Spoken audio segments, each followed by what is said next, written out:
que impulsa a un hombre a abandonarlo todo, a dar la espalda a la calidez del hogar, a la voz de los suyos, al consuelo del fuego en invierno, para internarse solo en un bosque donde la nieve no tiene fondo y el viento corta como un cuchillo de piedra?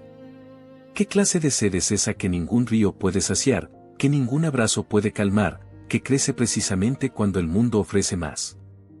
Esta es la pregunta que late en el corazón de nuestra historia.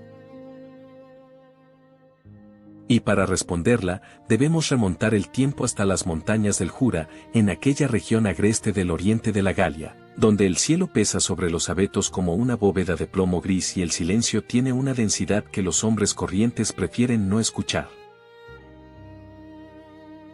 Era el siglo V de la era cristiana, una época en que el imperio romano se desmoronaba como arcilla húmeda bajo la lluvia, y el mundo conocido temblaba entre invasiones, pestes y el estruendo sordo de civilizaciones que se derrumban.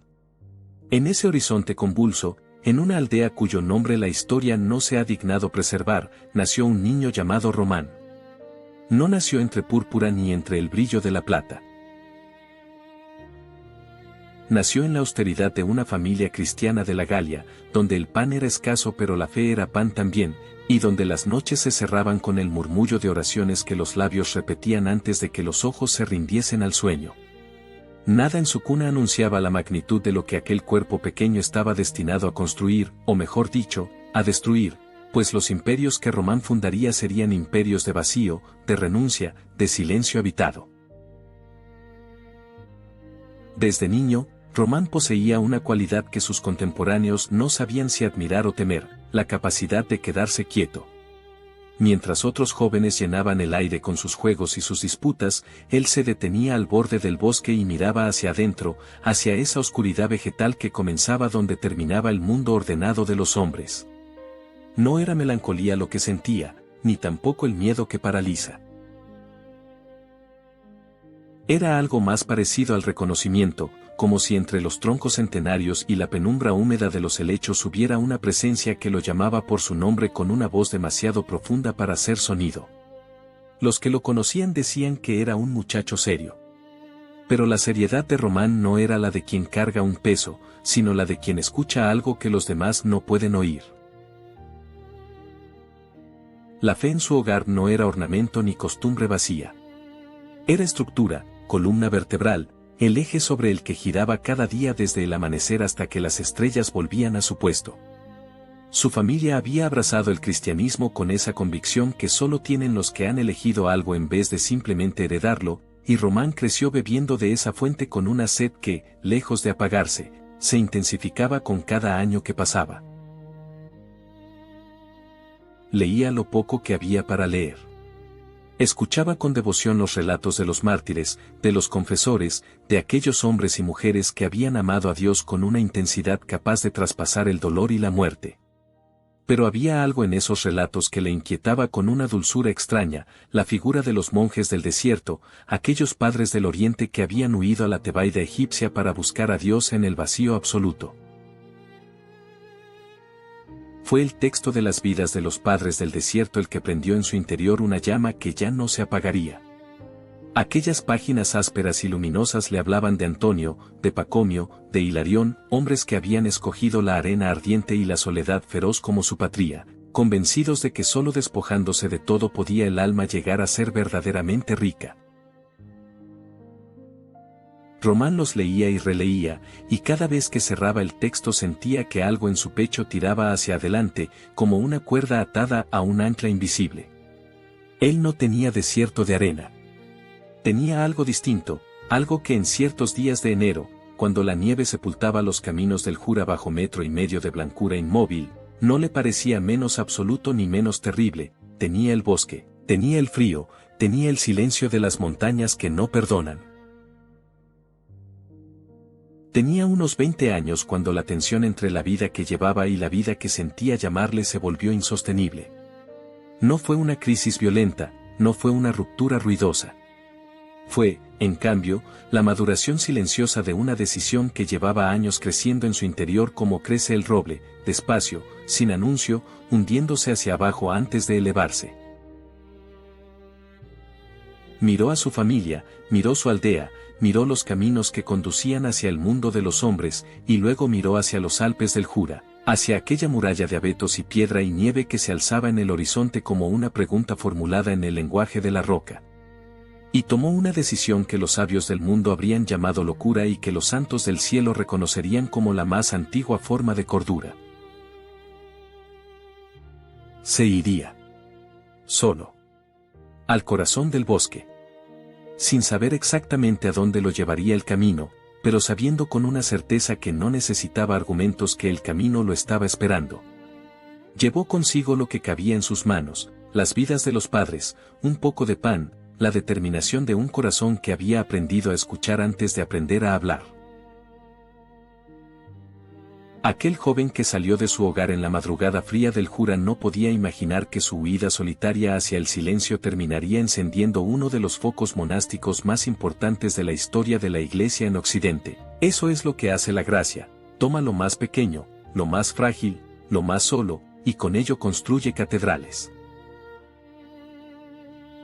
Hay un momento en la vida de ciertos hombres en que el camino que han elegido deja de ser una metáfora y se convierte en algo literal, en algo que duele bajo los pies, que corta en la cara, que pesa en los hombros con la brutalidad honesta de la piedra y el hielo. Para Román, ese momento llegó cuando el bosque del Jura se cerró a su espalda y la aldea desapareció entre los abetos como si nunca hubiera existido. Delante de él no había sendero trazado, no había señal, no había la voz amable de alguien que hubiera pasado antes por allí para decirle que se podía. Solo había el bosque, antiguo y denso como un secreto guardado desde el principio del mundo, y el frío, ese frío particular de las alturas del Jura que no es solo ausencia de calor sino una presencia activa, casi una voluntad, que se introduce entre los pliegues de la ropa y aprieta los huesos como dedos que no quieren soltar. Román caminó durante días siguiendo el curso de los torrentes, bebiendo de sus aguas heladas, alimentándose de lo poco que llevaba y de la corteza y las raíces que el invierno tardío aún no había sepultado del todo. Las noches eran el verdadero enemigo, no por los animales que habitaban aquellas sombras, sino por lo que emergía desde adentro cuando el cuerpo se rendía al agotamiento y la mente quedaba sin defensas. En esas horas oscuras, tendido sobre el suelo cubierto de agujas de pino, Román escuchaba la voz de todo aquello que había dejado atrás, el calor del hogar, el rostro de los suyos, la seguridad elemental de pertenecer a un lugar y a unas personas. Y esa voz no era grosera ni violenta, que lo hubiera sido más fácil de rechazar. Era suave, razonable, casi tierna, y le preguntaba con una lógica aparentemente irrefutable qué clase de Dios exigía este precio, qué sentido tenía buscar lo eterno a través de tanto sufrimiento innecesario. Fue en el corazón del bosque, en un valle que el sol de invierno apenas rozaba durante unas pocas horas al día, donde Román encontró lo que buscaba sin saber exactamente qué lo buscaba, una cueva abierta en la roca calcárea, abrigada por la masa de la montaña, con una pequeña fuente que manaba sin interrupción de una grieta en la piedra. El lugar tenía la cualidad particular de ciertos espacios que parecen haber estado esperando. No era cómodo, no era bello en el sentido que los hombres dan a esa palabra. Era austero, reducido, frío incluso en los días menos hostiles, con el techo bajo y las paredes húmedas que brillaban en la oscuridad con un fulgor mineral, casi litúrgico. Román lo contempló durante un largo momento y luego entró, como quien cruza un umbral que sabe que es definitivo. Estableció allí su celda. Una piedra plana le serviría de altar y de mesa. El suelo desnudo, su lecho. Las vidas de los padres, su única compañía intelectual y espiritual. Comenzó a construir el ritmo de una vida que no tenía horario humano sino horario cósmico, el oficio de las horas marcado por la luz que cambiaba en la entrada de la cueva, la oración que se alternaba con el trabajo manual, la vigilia nocturna que rasgaba el sueño para devolver el alma a su tarea principal. En aquel valle sin nombre, Román empezó a tejer una existencia que, vista desde fuera, podría confundirse con la muerte, pero que desde adentro era una forma de vida más intensa que cualquier otra que hubiera conocido. Pero el cuerpo tiene sus propias exigencias, y Román las descubrió con una brutalidad que ningún texto le había preparado del todo para enfrentar. El hambre de los primeros meses fue una compañera constante, no el hambre ocasional del ayuno voluntario sino el hambre sorda y persistente que vacía la cabeza y convierte cada pensamiento en un esfuerzo.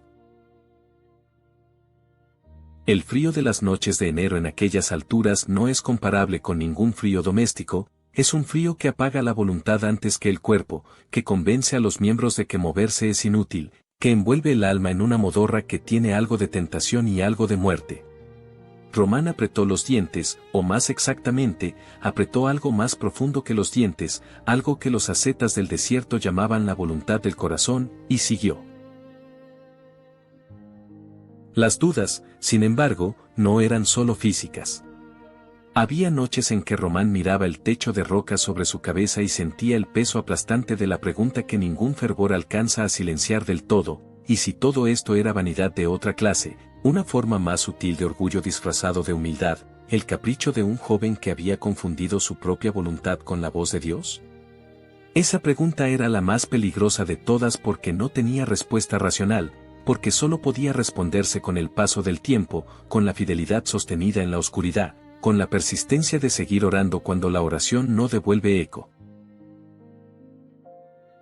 Y Román persistía, no porque fuera de piedra, sino precisamente porque no lo era, porque sabía que su fragilidad era el único material honesto con el que Dios podía trabajar. Los meses se sucedieron. El invierno se dio ante una primavera tímida que llegó al valle con el goteo de los deshielos y el regreso de los pájaros. Y algo en Román había cambiado, no se había endurecido sino afinado, como se afina un instrumento cuando la tensión encuentra su punto exacto. El hombre que había entrado en aquella cueva perseguido por sus propias dudas comenzaba a ser otro, o más exactamente, comenzaba a ser el mismo con una profundidad que el mundo de los hombres nunca le habría permitido alcanzar. Todavía no lo sabía, pero aquel silencio que había elegido a costa de tanto estaba a punto de empezar a hablar. Existe una paradoja en el corazón de toda renuncia auténtica, y es esta, que cuanto más radicalmente huye un hombre del mundo, más poderosamente el mundo se siente atraído hacia él. No es una contradicción, es una ley espiritual tan antigua como el monacato mismo, tan verificable como la gravedad. Román no había buscado la soledad para construir nada visible, no había trazado ningún plan, no había convocado a nadie. Había huido, sencillamente, con la urgencia de quien sabe que su alma se asfixia entre demasiadas voces y necesita el silencio como el pulmón necesita el aire. Y sin embargo, el silencio que eligió comenzó a hablar más alto que cualquier palabra que hubiera podido pronunciar, y su eco llegó a oídos que él nunca pretendió alcanzar. El primero en llegar fue su hermano Lupicino. La noticia de que Román había desaparecido en el bosque del Jura había recorrido su familia como un escalofrío, mezclando el luto con el asombro, la preocupación con una admiración que nadie se atrevía a nombrar del todo. Lupicino era un hombre de temperamento distinto al de su hermano, más duro, más severo, con una austeridad que tendía hacia el rigor donde Román tendía hacia la misericordia. Pero compartía con él esa misma sed que ningún pozo ordinario podía saciar. Cuando finalmente encontró la cueva, cuando vio a su hermano en aquel valle de roca y nieve con los ojos abiertos sobre algo que él no podía ver pero podía sentir, Lupicino no preguntó si podía quedarse. Simplemente se quedó, con la certeza silenciosa de quien reconoce el lugar al que pertenece. Dos hermanos en una cueva del Jura. Podría haber terminado ahí. Podría haber sido solo eso, una historia íntima de dos almas que eligieron juntas el mismo camino estrecho. Pero la gracia rara vez se contenta con lo pequeño cuando tiene materiales para algo más vasto. La fama de aquellos dos hombres que vivían en el bosque como los antiguos anacoretas del desierto egipcio comenzó a circular por los caminos de la Galia con esa velocidad particular que tienen las noticias que responden a una sed colectiva. Llegaron primero los curiosos, luego los sinceros, luego los desesperados, hombres y mujeres de toda condición que traían consigo el peso de vidas que ya no soportaban ser vividas de otro modo. Algunos venían desde lejos, caminando semanas enteras por caminos que el invierno convertía en trampas de barro y hielo. Román los recibió a todos. No porque tuviera un plan, no porque hubiera diseñado una regla o trazado los planos de una comunidad. Los recibió porque no podía no recibirlos, porque la misma compasión que lo había arrancado del mundo ordinario lo hacía incapaz de cerrar la puerta a quien golpeaba con genuina necesidad. Y así, casi sin que nadie lo decidiera de manera explícita, la cueva solitaria comenzó a convertirse en algo más, en un núcleo de vida comunitaria que crecía con la lógica orgánica de todo lo que nace de una necesidad real y no de un proyecto humano. Las celdas se multiplicaron alrededor de la cueva original como células alrededor de un núcleo, cada una habitada por un alma que había encontrado en aquel valle helado algo que el mundo iluminado y ruidoso no había podido darle. Pero el crecimiento de la comunidad trajo consigo algo que Román no había anticipado en su soledad primitiva, la complejidad. Una sola alma en una cueva solo tiene que rendirle cuentas a Dios y a su propia conciencia. Docenas de almas en un espacio compartido traen consigo docenas de historias, docenas de heridas, docenas de maneras distintas de entender la renuncia y la obediencia. Había hombres que llegaban buscando la paz y encontraban que su propio carácter era su mayor obstáculo. Había otros que confundían la austeridad exterior con la santidad interior y que necesitaban ser corregidos con una firmeza que Román debía ejercer sin perder la ternura. El liderazgo que no había buscado se convirtió en su nueva ascesis, más exigente en ciertos aspectos que la soledad original, porque exigía de él no solo su propio perfeccionamiento sino la responsabilidad de acompañar el de otros. Fue en este periodo cuando nació lo que la historia conocería como el monasterio de Condat, en aquel valle entre los ríos Vienne y Tacón que hoy corresponde a la localidad de Saint-Claude, en el departamento del Jura francés. La palabra monasterio evoca piedra, arcos, campanas, permanencia arquitectónica. Pero el Condat original era todo lo contrario, era precario, improvisado, construido con la madera del bosque circundante y la voluntad de quienes lo habitaban, tan frágil ante las tormentas del invierno como cualquier cosa que los hombres levantan cuando confían más en Dios que en sus propios cimientos. Y sin embargo, esa fragilidad era parte de su fuerza, porque obligaba a sus habitantes a recordar cada día que lo que los mantenía unidos no era la solidez de los muros sino la solidez de algo invisible. Román había huido del mundo para encontrar a Dios en el silencio, y el silencio lo había devuelto al mundo de la manera más inesperada, rodeado de almas que necesitaban ser guiadas, alimentadas, consoladas y a veces reprendidas. Si hay una imagen que resume lo que estaba ocurriendo en aquel valle del Jura, es esta: un hombre que quería estar solo con Dios descubriendo que Dios no estaba solo en la soledad, sino también en cada rostro agotado y esperanzado que llamaba a su puerta. El desierto de hielo se había convertido en una ciudad del espíritu, y su fundador era un hombre que nunca quiso fundar nada. Existe una tentación muy humana cuando contemplamos la vida de los santos, y es la de imaginarlos como seres que habitaron una serenidad permanente, como si la gracia fuera una anestesia que disuelve el dolor y borra la duda. Es una imagen reconfortante, pero es falsa. La verdad es más exigente y más hermosa a la vez. Los santos no fueron hombres y mujeres que dejaron de sufrir, sino hombres y mujeres que aprendieron a sufrir de una manera que transforma el sufrimiento en algo distinto, en algo que no destruye sino que cincela. Román de Condat no fue la excepción. Y si queremos entender la verdadera dimensión de su figura, debemos detenernos en el periodo más oscuro de su vida, aquel en que la comunidad que había crecido a su alrededor se convirtió también en el escenario de su prueba más íntima y más lacerante. La relación entre Román y su hermano Lupicino era el eje sobre el que giraba la vida de Condat, y como todo eje que soporta un peso real, acusaba la tensión de manera visible. Lupicino era un hombre de una rectitud que rozaba la dureza, convencido de que la misericordia mal entendida era una forma de traición a la seriedad del camino elegido.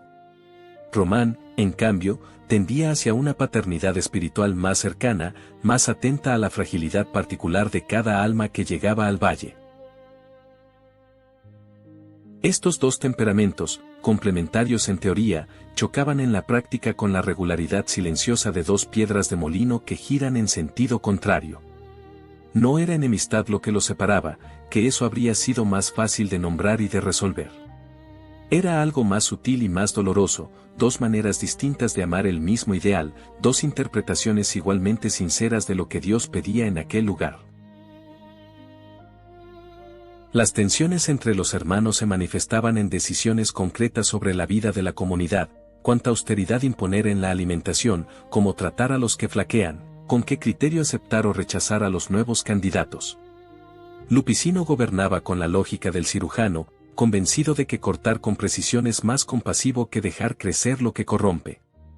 Román gobernaba con la lógica del pastor, que busca la oveja perdida aunque cueste el esfuerzo y aunque los otros 99 deban esperar. Ninguno de los dos estaba equivocado del todo, y esa es precisamente la naturaleza de los conflictos más devastadores, los que no tienen un villano claro, los que nos obligan a reconocer que la verdad puede habitar simultáneamente en dos lugares que se contradicen. Para Román, aceptar esa tensión sin resolverla en un triunfo personal fue una de las ascesis más exigentes de su vida. Pero el conflicto con Lupicino no era la única tormenta que Román debía navegar. Su propio cuerpo había comenzado a traicionarlo con la insistencia sorda de quien ha sido demasiado exigido durante demasiado tiempo. Los años de austeridad, los inviernos sin concesiones, la alimentación reducida al mínimo indispensable habían dejado su huella en una constitución física que no era de hierro sino de carne, como la de cualquier hombre. Él, que había elegido el sufrimiento corporal como camino hacia la libertad espiritual, descubrió que el cuerpo tiene un límite más allá del cual ya no es ascesis sino simple destrucción, y que reconocer ese límite requería una humildad diferente pero igualmente difícil que la que había ejercido en su cueva primitiva. Aceptar la debilidad propia sin interpretarla como derrota espiritual es una de las formas más refinadas de obediencia que exige la vida contemplativa. Y luego estaba la tentación más sofisticada de todas, la que los maestros del espíritu llaman la asedía, esa oscuridad del mediodía que no es tristeza ordinaria sino algo más parecido al agotamiento del sentido. Había momentos en que Román miraba a la comunidad que lo rodeaba, los rostros de sus hermanos con sus luchas particulares, las mismas conversaciones que regresaban con ciclos predecibles, las mismas debilidades que había consolado 100 veces y sentía el peso aplastante de la pregunta sin respuesta, ¿para qué todo esto? No era duda sobre Dios, que esa tiene al menos la dignidad del combate intelectual. Era algo más desolador, la sensación de que el esfuerzo no dejaba rastro visible, de que el bien que se hacía se disolvía en la indiferencia del tiempo como la sal en el agua. En esos momentos, Román no tenía más recurso que la obediencia ciega a la rutina de la oración, seguir haciendo lo que había que hacer cuando ningún sentimiento acompañaba el gesto, creer con la voluntad cuando la emoción había callado. Fue en este periodo de tormenta interior cuando Román alcanzó quizás su cima más verdadera como figura espiritual. No cuando obraba prodigios que la tradición le atribuye, no cuando su comunidad crecía y su fama se extendía, sino cuando permanecía fiel en la oscuridad, cuando seguía siendo pastor sin la recompensa de ver las ovejas prosperar, cuando sostenía la tensión con su hermano sin romper el vínculo fraterno que los unía más profundamente que cualquier desacuerdo. La santidad que se forja en la luz de los éxitos visibles es admirable. La santidad que se forja en la oscuridad de los fracasos silenciosos es invencible. Román salió de aquella tormenta sin haber ganado ninguna batalla visible, sin haber resuelto ninguna de las tensiones que lo habitaban. Pero salió transformado de la única manera que importa, más vaciado de sí mismo, más permeable a algo que no era él, más capaz de sostener la contradicción sin necesitar destruirla. Eso es lo que hace el sufrimiento cuando no lo desperdiciamos, no nos hace más fuertes en el sentido que el mundo da a esa palabra, sino más huecos, más disponibles, más parecidos a esos instrumentos de caña que solo producen música cuando alguien sopla a través de su vacío. Los hombres que cambian el mundo rara vez mueren con fanfarria. Mueren como vivieron, en la coherencia silenciosa de quienes no necesitaron el aplauso para comenzar y no lo necesitaron tampoco para terminar. Román de Condat murió hacia finales del siglo V, con el cuerpo consumido por décadas de austeridad y por la entrega sin reservas a una comunidad que lo había necesitado más de lo que él mismo había anticipado. No hubo discurso final, no hubo gesto teatral, no hubo multitud que aguardara afuera con antorchas encendidas. Hubo, según la tradición que sus propios discípulos preservaron, la misma presencia tranquila que había caracterizado su vida entera, un hombre que se apagó como se apaga una llama cuando ha consumido todo el aceite que tenía, sin violencia, sin residuo, con la limpieza de lo que se ha gastado hasta el final en aquello para lo que fue encendido. Pero hay una ley que la historia confirma con obstinada regularidad, y es que ciertos hombres comienzan a crecer verdaderamente después de morir. Lo que Román dejó en el Valle del Jura no era solo una comunidad de monjes rodeada de abetos y piedra caliza. Dejaba una semilla cuya escala real tardaría siglos en hacerse visible. El monasterio de Condat, que había nacido como una cueva y se había convertido en una comunidad precaria de madera y voluntad, siguió creciendo después de la muerte de su fundador con una vitalidad que desafiaba la fragilidad de sus comienzos. Los monjes que habían bebido de aquella fuente original se convirtieron ellos mismos en fuentes, fundando nuevas comunidades, formando nuevas generaciones de contemplativos que llevaban en su manera de orar y de vivir el sello invisible de aquel hombre que nunca quiso dejar ningún sello. Lo que surgió de Condat en los siglos siguientes es una de las genealogías espirituales más extraordinarias de la historia de la Iglesia en Occidente. De aquel monasterio y de sus tradiciones brotaron influencias que alimentaron el monacato galo en un periodo en que Europa entera necesitaba con urgencia focos de vida contemplativa que sostuvieran la civilización cristiana, mientras las estructuras políticas del Imperio Romano se deshacían a su alrededor. En un continente donde el caos amenazaba con borrar siglos de cultura y de fe, los monasterios como Condat funcionaban como faros, como lugares donde la memoria de lo más esencial se preservaba, se copiaba, se transmitía de generación en generación con la paciencia minuciosa de quienes saben que ciertas cosas no pueden apresurarse. La cueva de un ermitaño joven que huyó de su aldea se había convertido, sin que nadie lo hubiera planeado así, en uno de los pilares sobre los que se apoyaría la identidad espiritual de Europa. La localidad que creció en torno al monasterio original llevaría con el tiempo el nombre de Saint-Claude, en honor al obispo Claudio que gobernaría aquella comunidad en el siglo VII y que sería también venerado como santo. Pero detrás de ese nombre más conocido, detrás de la catedral gótica que se elevaría siglos después sobre aquel mismo suelo, estaba siempre la sombra fundacional de Román, el primero, el que llegó solo con un texto bajo el brazo y la obstinación tranquila de quien sabe que ha encontrado su lugar aunque ese lugar sea una cueva en el hielo. La historia a veces entierra a sus fundadores bajo el peso de lo que fundaron, y Román es un ejemplo de esa injusticia silenciosa que el tiempo comete con los que prefirieron el anonimato a la gloria visible. ¿Y qué nos dice hoy este hombre del siglo V? Esta figura envuelta en la niebla de 15 siglos de distancia, este ermitaño que eligió el frío y el silencio cuando el mundo le ofrecía la posibilidad de una vida ordinaria? Nos dice, en primer lugar, que la renuncia auténtica no es una huida cobarde sino una forma radical de presencia, que quien renuncia a todo por algo más grande no empobrece el mundo sino que lo enriquece desde una profundidad que la actividad y superficial nunca podría alcanzar. Nos dice que la soledad buscada con honestidad no aísla sino que conecta, que el hombre que se vacía de sí mismo crea un espacio que otros necesitan llenar, un imán que atrae hacia lo esencial a todos los que todavía no saben que lo están buscando. Esta no es una lección medieval ni anacrónica, es una lección que nuestro tiempo necesita con una urgencia particular, saturado como está de ruido, de conexión superficial, de la ilusión de que estar permanentemente ocupado equivale a estar verdaderamente vivo. Nos dice también algo sobre la naturaleza del legado verdadero, que no se construye con la voluntad de dejar huella, sino con la fidelidad cotidiana a lo que uno sabe que es verdadero, aunque esa fidelidad cueste todo y aunque nadie esté mirando. Román no fundó Condat para ser recordado. Lo fundó, si es que puede decirse que lo fundó, porque no pudo hacer otra cosa, porque cada vez que intentaba imaginar una vida diferente algo en él protestaba con la violencia silenciosa de lo que conoce su propio camino.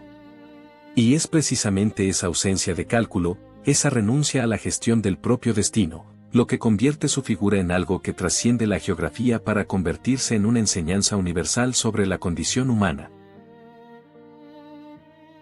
Quedamos, al final de este recorrido, frente a la imagen de un hombre solo en una cueva, rodeado de nieve y de silencio, con un texto gastado entre las manos y la certeza improbable de que aquello era suficiente.